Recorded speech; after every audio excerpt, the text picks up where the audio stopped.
చూడండి, గోబీ రైస్ అయితే చాలా బాగా వచ్చింది.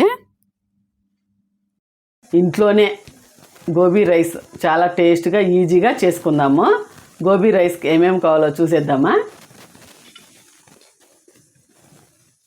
గోబీ, పచ్చిమిరపకాయలు, కార్న్ఫ్లోర్, శనగపిండి, టమోటో, నిమ్మకాయ, ఉల్లిపాయ, కొత్తిమీర, కరివేపాకు, అల్లం వెల్లుల్లి పేస్ట్.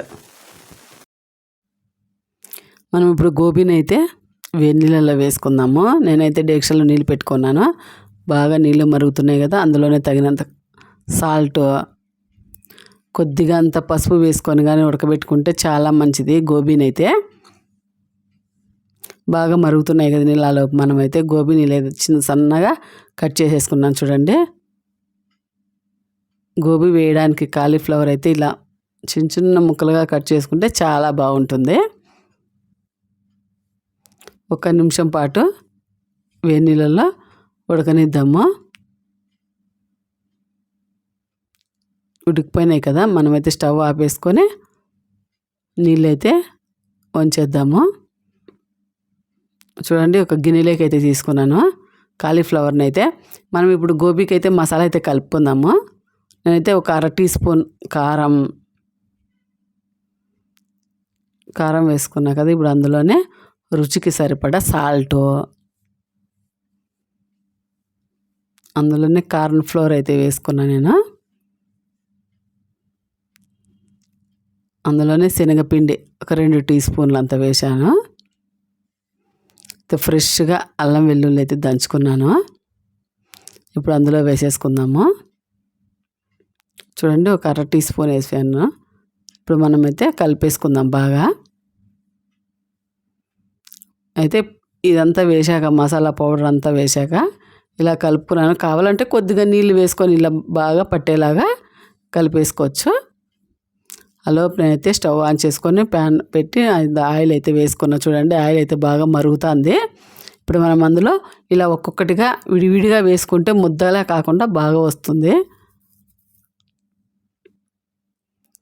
వేసుకున్నా, చూడండి బాగా వచ్చింది గోబీ అయితే.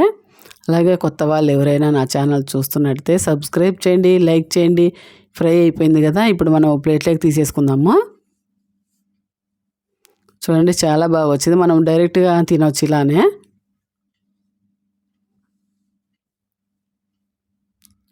మనం ఇలా ప్లేట్లోకి తీసుకొని చల్లారేదాకా అలా పెట్టుకుందాము. మనమైతే ఆలోపు పచ్చిమిరపకాయలు, ఉల్లిపాయలు కట్ చేసుకొని పెట్టుకున్నాను నేనైతే. ఇప్పుడైతే మరొక ప్యాన్ పెట్టుకున్నా. చూడండి, అందులోనే ప్యాన్ హీట్ ఎక్కింది. తగినంత ఆయిల్ అయితే వేసుకున్నాను నేను. ఇప్పుడు మనం అందులోనే అల్లం వెల్లుల్లి పేస్ట్, అందులోనే పచ్చి కరివేపాకు వేసుకుందాము. అల్లం వెల్లుల్లి పేస్ట్ పచ్చివాసన పోయేదాకా ఫ్రై చేసుకుందాము. చూడండి, ఫ్రై అవుతుంది. అందులోనే పచ్చిమిరపకాయలు, ఉల్లిపాయలు కట్ చేసుకున్నాను, అందులో వేసేసుకుందాము.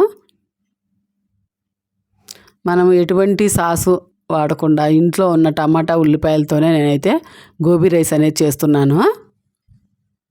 అందులోనే రుచికి తగినంత సాల్ట్ మనం ఇంతకుముందు అందులో వేసుకున్నాం కాబట్టి ఇందులో కొద్దిగా వేసుకోవాలి. 2 టమాటాలు తీసుకున్నాను, సన్నగా కట్ చేసి పెట్టుకొని. టమాటాలు కానీ వేసేసుకుందాము.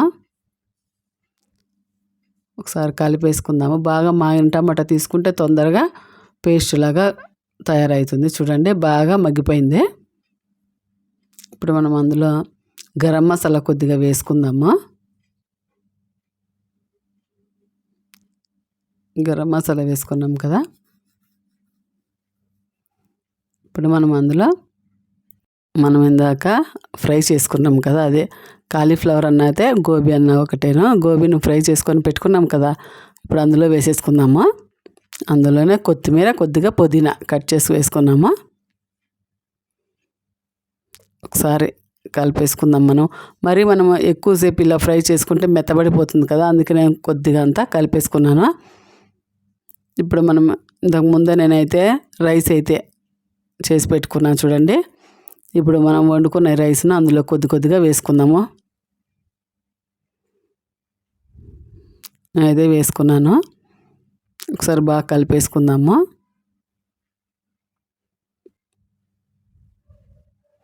చూడండి, మనం కలుపుతుంటేనే మంచి కలర్ అయితే వస్తుంది రైస్ అయితే.